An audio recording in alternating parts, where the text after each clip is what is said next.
Hi there, I'm Johnny Burrow and I'm delighted to be introducing this series which highlights the fantastic work done by the Millwall Community Trust.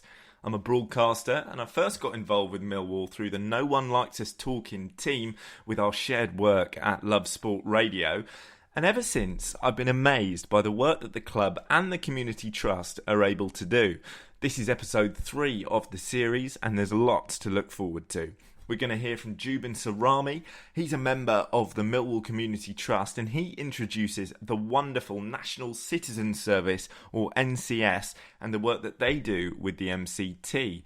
It's all geared towards social mixing and facilitating social change, and it gives young people from all different areas the opportunity to go away together, try their hands at all kinds of different things. They're providing CV and employability workshops as well as furthering confidence and making a positive impact in local communities. They pair up each young person with a charity partner where they can help to give back as well.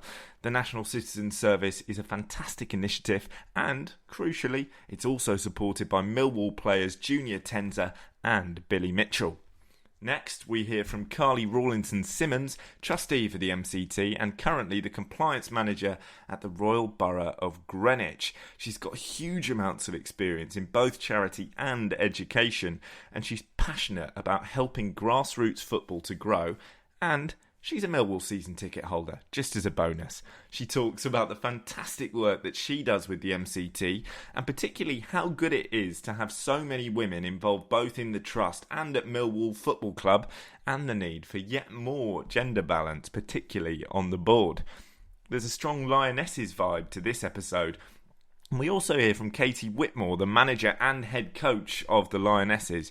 She talks brilliantly about their drive for promotion, the way that missing out last year makes them want it even more, but also player development too, the importance of helping bring on each individual player's skills. And she also mentions the extraordinary support that the club get from the MCT in terms of facilities and how it really helps set the Lionesses apart from the competition. When other teams come for an away match, jaws hit the floor. It's just a level above.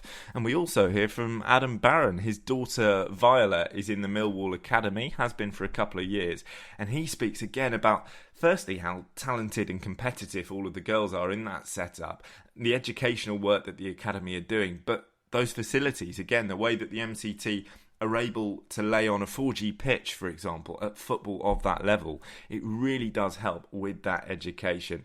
And finally, as far as the guests go, we hear from Alex Russell. He's player liaison officer at the Lionesses and part of the media team to boot. He talks about how the MCT's involvement with the club has really brought the team and the community much closer together, and all of the good that that can do as a result across London and beyond. And last of all, of course, we hear from No One Likes Us Talkin's very own Ted Robinson and Stan Godwin reflecting on what they've just heard in their own glorious style. Enjoy. Well, my name's Dave Harts. Can you give us a bit of background at what the NCS is all about? Yeah, sure. So the NCS programme is aimed at 16 to 17-year-olds. Millwall Community Trust, we predominantly have the areas of Lewisham and Southwark to recruit young people from.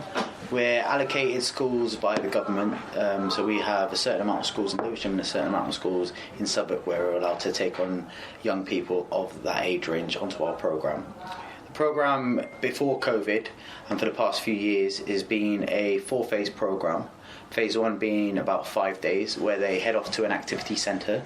So we use various sites up and down the country, some PGL sites, some sites in like the Isle of Wight.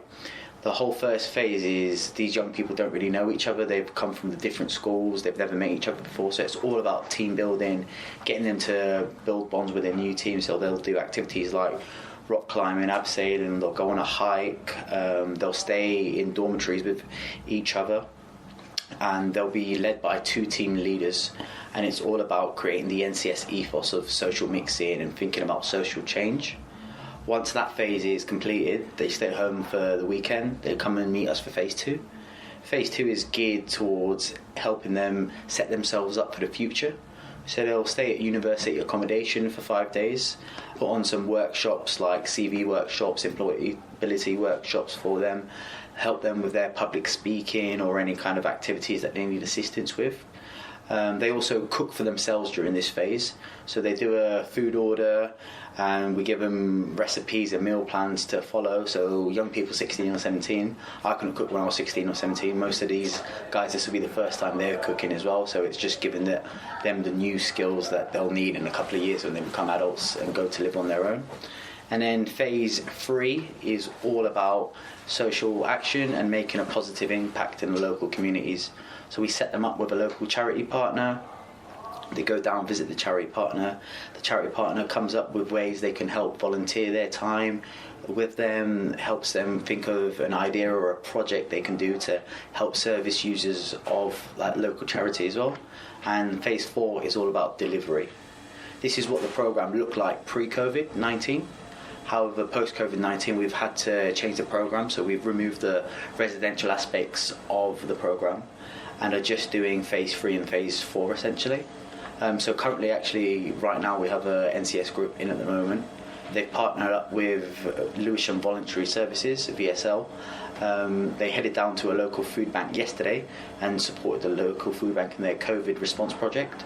So I think the food bank were creating food packages and food parcels for people who were shielded because of COVID, and the young people went down, created the food packages for them. They also got involved in the Christmas project they've got planned for November and December time, so they started wrapping boxes in Christmas wrapping and everything. I think the young people at the moment are starting to plan a food drive, but I'll probably let them tell you about it as opposed to me.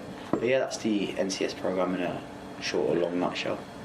Short or long? Following on with that, Joubin, what about yourself? How did you get involved with the NCS? This NCS, yeah. I was at university years ago now, and I just needed. You talk as if you're an old man. Yeah. looks like you should still be at university, mate. So I think it was about 2013. I just needed a summer job, so I ended up working. I saw the NCS pop up online that they needed team leaders, and then I was like, "Oh, this is brilliant," because I like working with young people. I liked getting them to make a positive change in local communities, and I just really fell in love with the programme, I guess. And then past 7 odd years now, I've just been managing NCS programmes predominantly in London. Brilliant. And I jumped at the chance when the Millwall Community Trust position came available. Not a big football fan. I said this to Sean in the interview. I told him I don't like football, but I do play rugby on the weekends. I used to play rugby, so we were all right, mate. Yeah. So yeah, that's how I fell into the NCS job, and that's how I ended up at Millwall Community Trust. So you say you're the manager.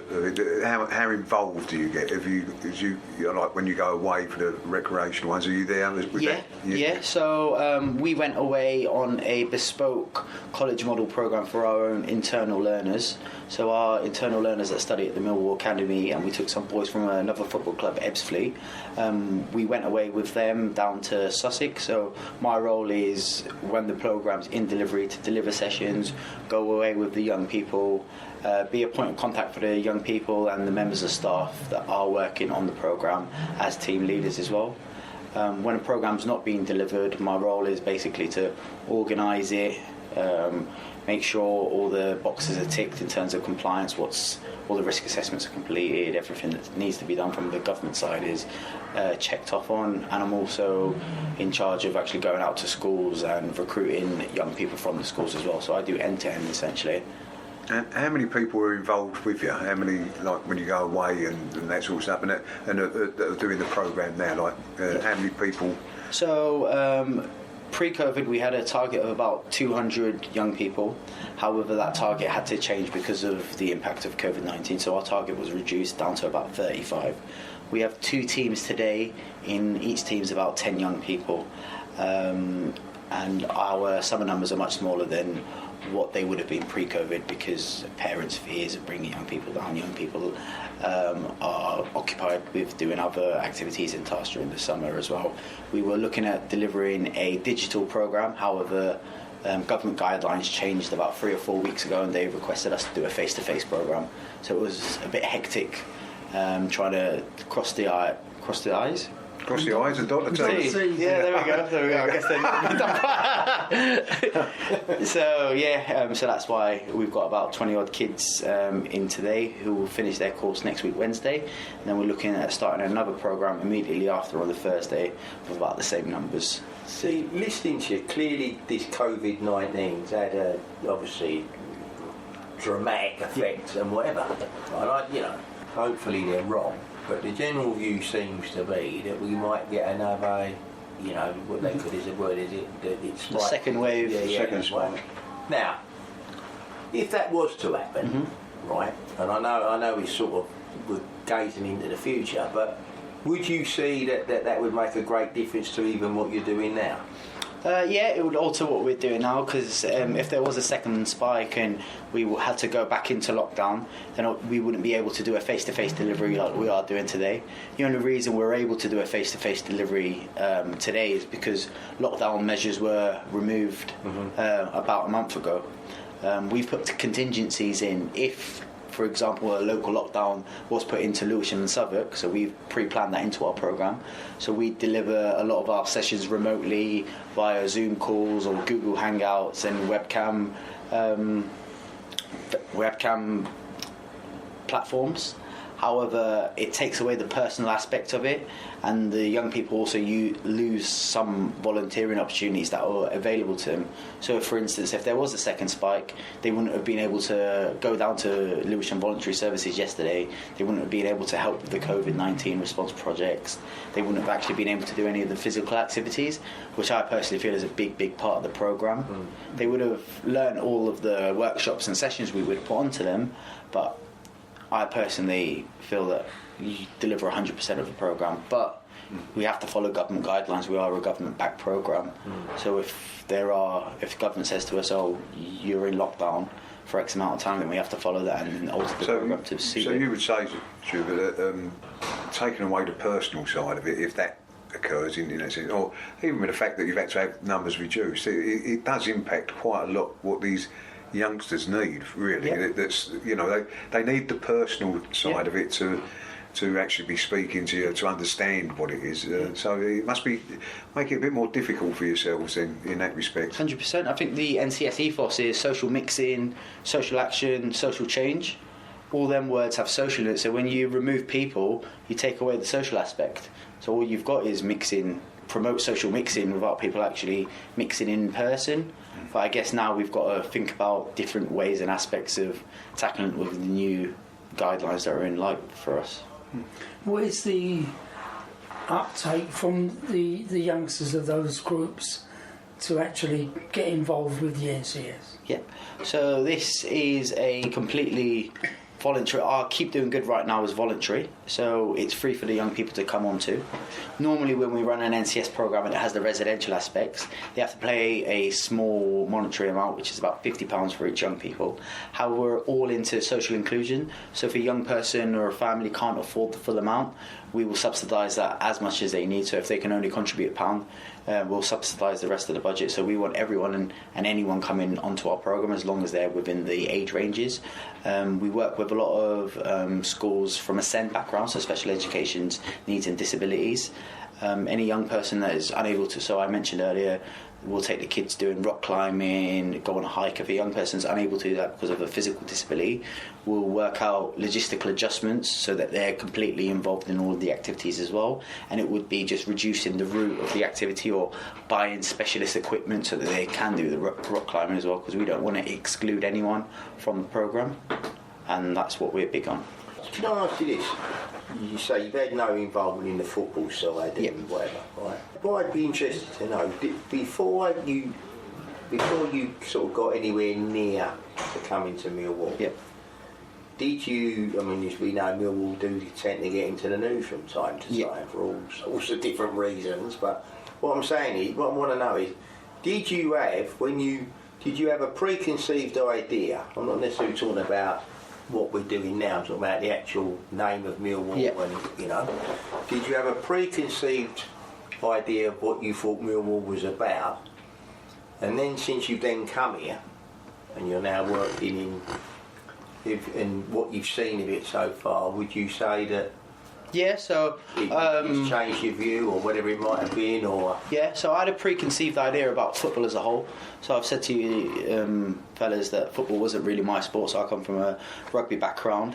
So I did have a preconceived view of football as a whole, and then Millwall did pop up on that radar. It's one of the teams that always popped up as a big no-no, or stay away from any kind of Millwall, just because of the stuff that the news and the media portray about the club. Coming here, it was a shock that I've experienced none of that myself. I'm from an ethnic minority background as well, so working here is brilliant because nothing untoward happens towards me. It's excellent to see the local communities that we actually work with, because a lot of the local communities that Millwall run projects with are from a BAME background, and so I don't really understand how it adds up from the work we do at the Trust, all the service users that use the Trust and the Trust programs, to what the media actually portray. There's something in the middle that is getting lost, I feel, because one end doesn't balance to the other, and so I don't really understand where it's coming from. I've never been to a game either. So. Oh, right. One final question, Joubin, and we ask all these people this, and you can answer honestly. Yeah. Don't worry about what your answer is going to be, and cool. There won't be no problems here. What's Sean like as a boss? He's all right, to be fair. Sean's really supportive. He's really, really busy. I think through the past couple of months, he has had a lot on his plate, and I think it's down to him that we've been able to operate a capacity over the past couple of months, and it's down to his leadership that we've managed to just make it through COVID-19, because I believe we had some meetings as managers just before lockdown, and there was a bit of panic in the air about what was going to happen to the Trust and if we were going to carry on. And hats off to him. I think the past couple of months he's probably not really slept much. You can see him when he's walking around, his hair's all messy, he's got bags under his eyes, so I think he's added a couple of years onto him. But yeah, he's a brilliant manager. He's always there to help you as well. So I don't really know much about that football background. I don't know anybody over at the club, so he's always first to put me in contact with somebody when I need something, and he's always there to help. So yeah. Well, that's one of the answers we can play to Sean. Because, okay. No, that's fine. Thank you very much. No worries. Cheers. Oh, he's falling down on the job. He's supposed to be organising the tea, isn't he? Behind you.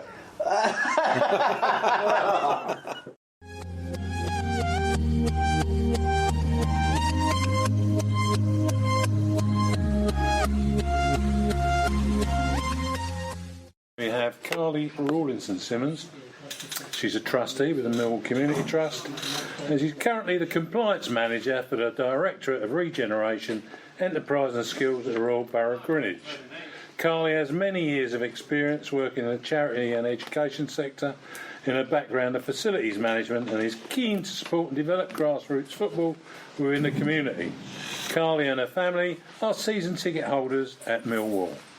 I'm Eamon Barclay. It's delightful to meet you, Carly, and my colleague is Jeff Burnage, who's had a long-standing relationship with the club, including being its chairman at one stage, and also a board director for 20 years.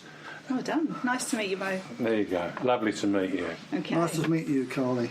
Carly, how long have you been a trustee of the Millwall Community Trust? Probably coming on 2 years now.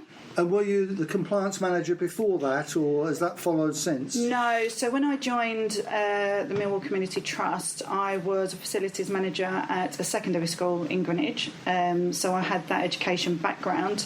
But since then, I've changed jobs, so I've gone to work directly for the local authority in a compliance manager role. Is your role Greenwich full-time? Yes, it is. And your role here is when you can fit in? I come from a charitable background, so I recognise that you have a full-time job, which is your 9 to 5. But if you come from charity or you're doing trustee, it's all voluntary, so you do it within your time. But I do take time off when I do the board meetings. Of course, we're always on the end of an email to support the trust and to support Sean. So we always try to be accessible. I mean, you've been involved in many various things, charities, in education, It sounds like a really tremendous background to bring to a community trust.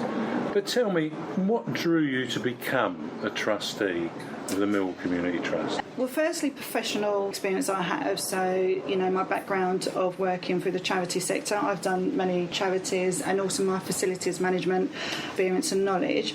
But mainly for Millwall, it's because it's within the heart of the community. I'm very local. My husband and my eldest son are both season ticket holders. My husband has been for many years, my father-in-law. So we have quite a big affiliation with Millwall. You know, it's the heart of Bermondsey. I grew up in Bermondsey. I went to a primary school here. So I think, you know, trying to get in the door at Millwall as a female, particularly to be on the trustee board, that, you know, that opportunity came up. I applied. It's the first time I've been a trustee, you know, and I'm still here 2 years later. So, you know, You're doing good then. I'm doing my best. You know, we're here to support the trust. We're here to support the CEO, and we're here to, you know, run some fantastic programs, see what we can do with the Millwall brand.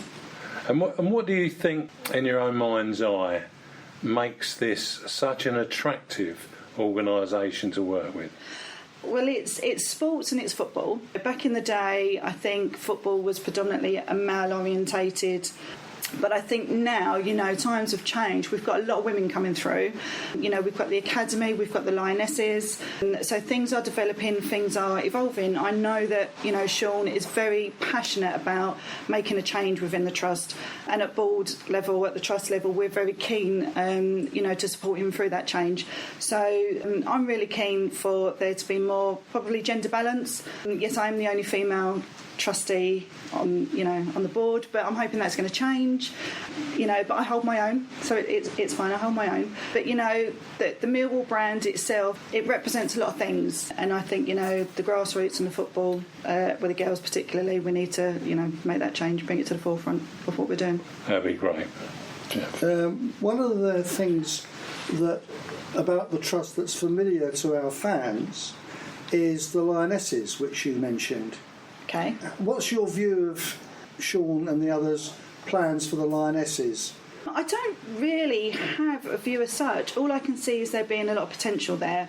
We've got the new first team manager, so Katie's come on board. She was there in her safeguarding role before, so she's new to the trust, but she brings with her a wealth of experience, a wealth of opportunity, and I think through all of that she's able to offer some fresh eyes, and she's very keen to take the team forward.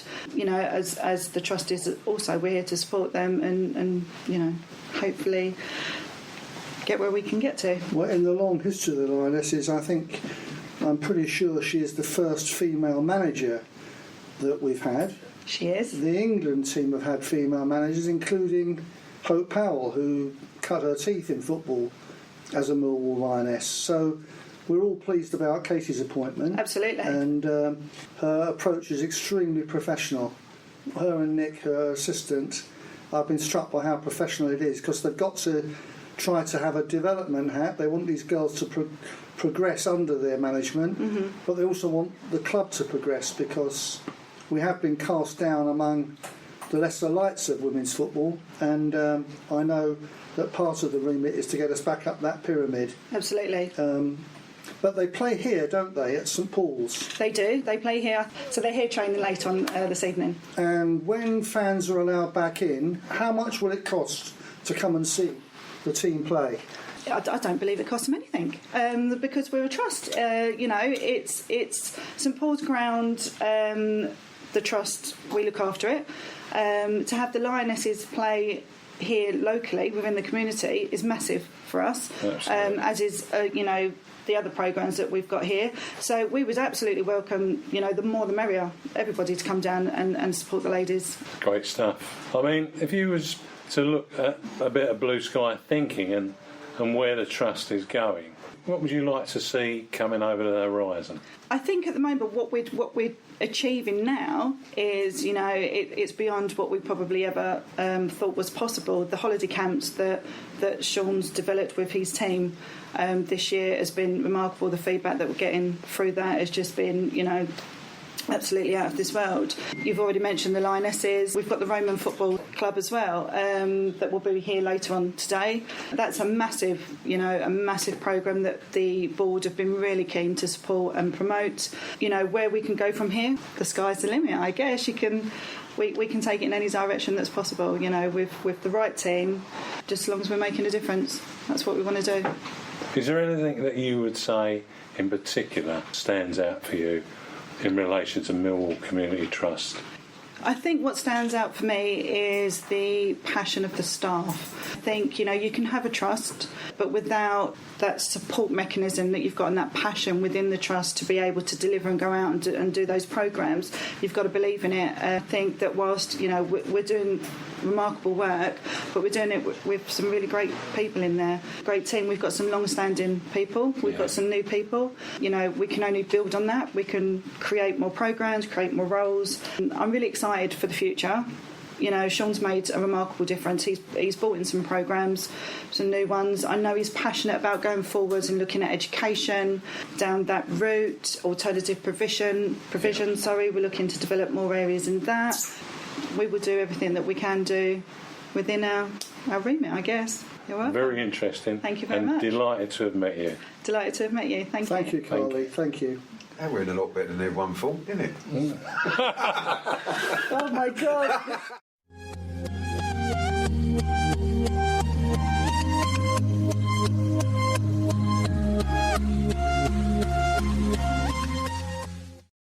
Hello, this is Jeff Burnage, and I've got with me Katie Whitmore, who is the fairly new manager and head coach of the Millwall Lionesses first team. Good evening, Katie. Hi.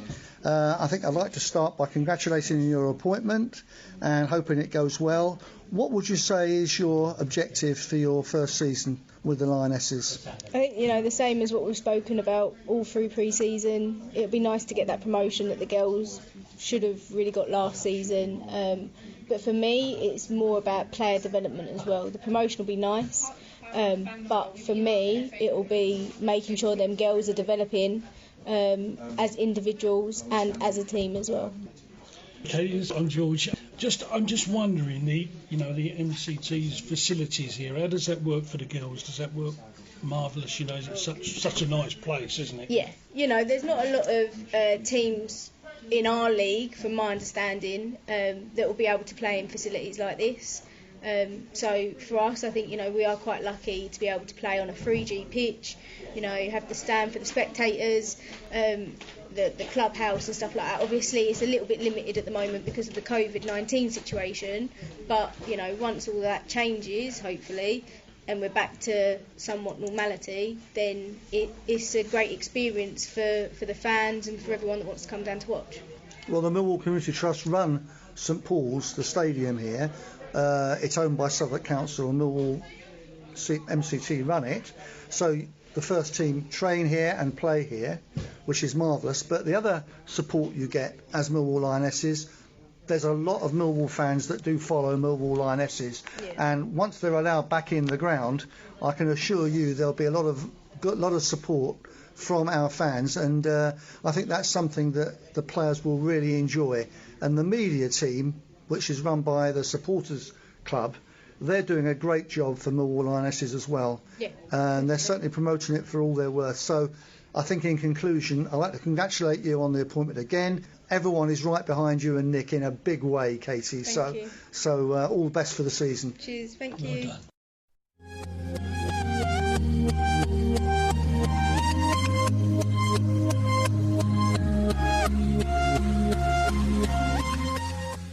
I'm Eamon Barclay with the No One Likes Us Talking team, and I'm talking to Adam Barron, and my daughter Viola Barron plays for Millwall Academy Girls under 14s. Thanks very much, Adam. Adam, tell me what you find particularly attractive about being with the Millwall Academy, or your daughter being with the Millwall Academy. Well, it's just a fantastic bunch of really talented girls who are committed. They are good fun, but they are so competitive, and I love watching them play and get supported to be the very best they can be playing football in their age groups. Are you local? We are. We're Greenwich, yeah. Yeah, so not far to come, really. And how long has your daughter been with the academy? She's been here for a year, so she was here in under-12s Right. As well. So last year was her first year, and the improvement in her game has been incredible. What do you think about the facilities that the Millwall Community Trust make available for the girls? Well, I think the 4G pitch is just fantastic. And last season, it was by far and away the best pitch we played on. We went all over South East London, and when the other teams came here to play, they were impressed. So they've got everything they need here. Would you say that the competition that you played against in the last season offered much challenge for the girls? It did. Under-12s play exclusively against boys' teams in the league. Yeah. And to start off with, that was hard for the girls at under-12. But second half of the season, they didn't lose a game, I don't think, in the league and were fantastic. And they played in a competition against all the other top clubs in the country at the beginning of the season. So they played Liverpool, they played Arsenal, they played Aston Villa. And they came fourth out of I think 32 of the top teams. Lost to Man U in the semi-final thing, and we hit the post. Should have won that. So they're playing at a very top level, a very high level indeed. So it sounds like we've got some really good young ladies coming through to hit the Lionesses sometime in not the too distant future. Lionesses and beyond, I'd say. If you go out there now, they're training out there. There's some names I'll be writing down. My daughter wants to be one of these, but we'll see about that. But there's some girls out there who will be wearing England football shirts in future, I'm sure. That's absolutely brilliant. Thank you ever so much for that. You're welcome. Super.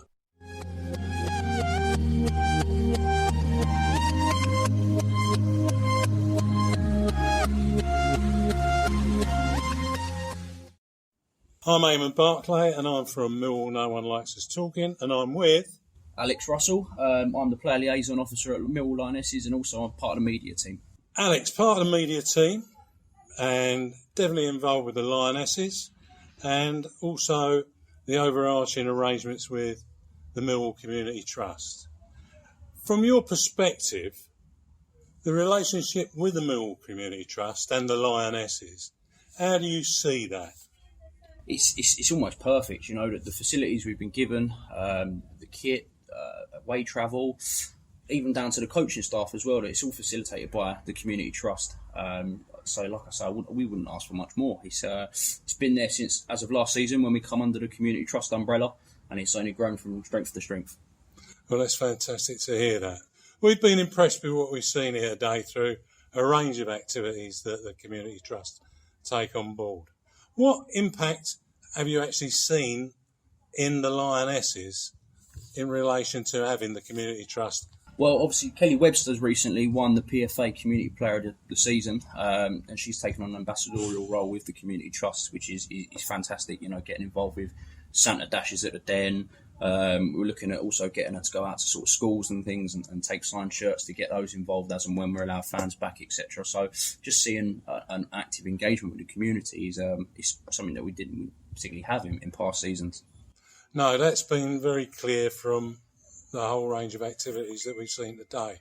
There's been absolutely an incredible amount of thought around engaging with the community, whether that's locally to the Den or for boroughs beyond.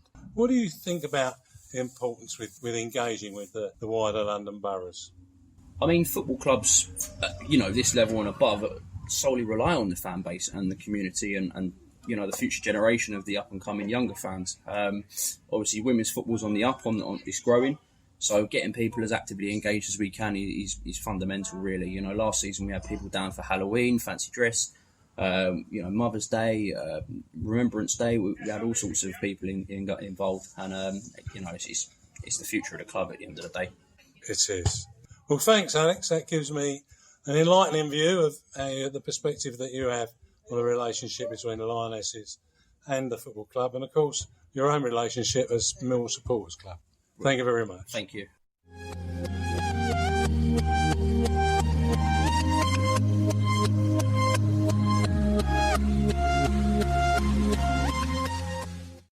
I'm Eamon Barclay of the Millwall No One Likes Us Talking team, and I've got Ted Robinson and Stan Godwin, and they are also part of the Millwall. No one likes us talking. I think we are anyway. Yeah, I think so. Sometimes we are. Yeah. Sometimes we're not. Yeah, they could be. In fact, Ted has been known to be the computer, so it's all good. But there you go. The keyboard wizard. So we've had a day with the Millwall Community Trust, looking at what they do, the effect that this has on the people that come and get involved in their events. Ted, how would you briefly describe what you found out today?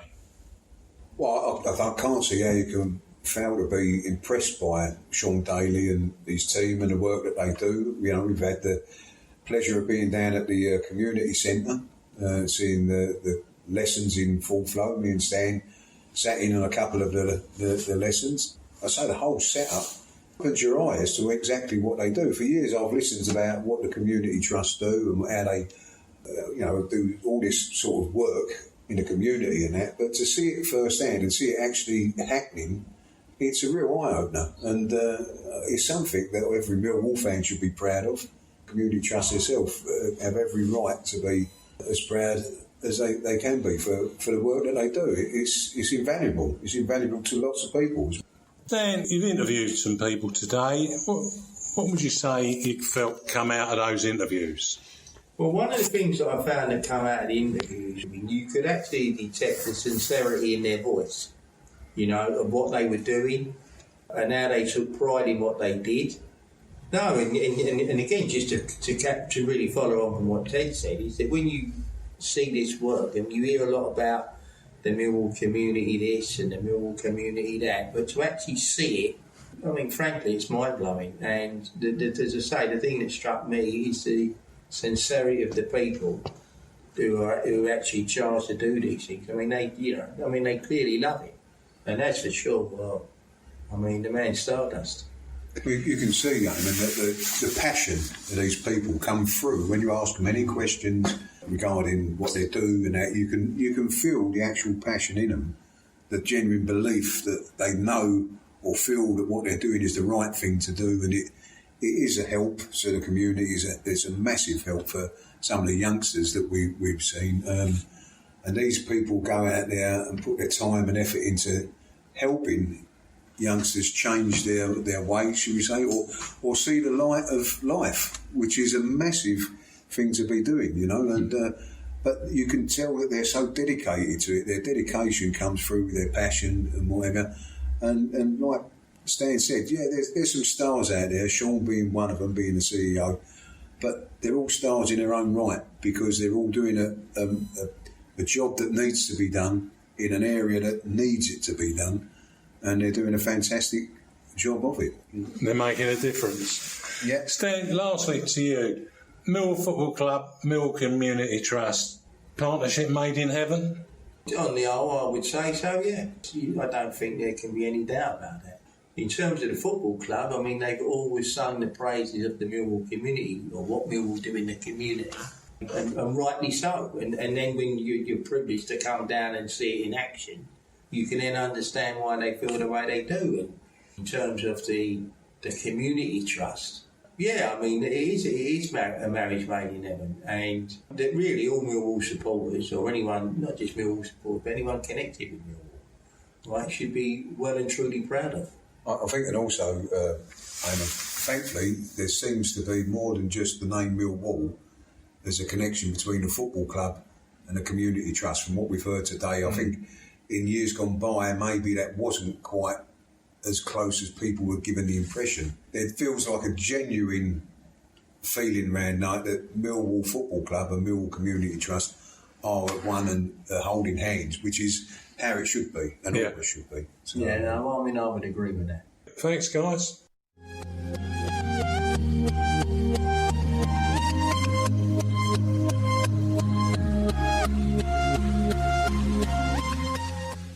Fantastic to hear from Joubin Srrami, Rawlinson Simmons, Katie Whitmore Adam Barron and Alex Russell there, all talking about the fantastic work done by both the MCT and, of course, the NCS. There's lots to look forward to coming up in episode 4 too.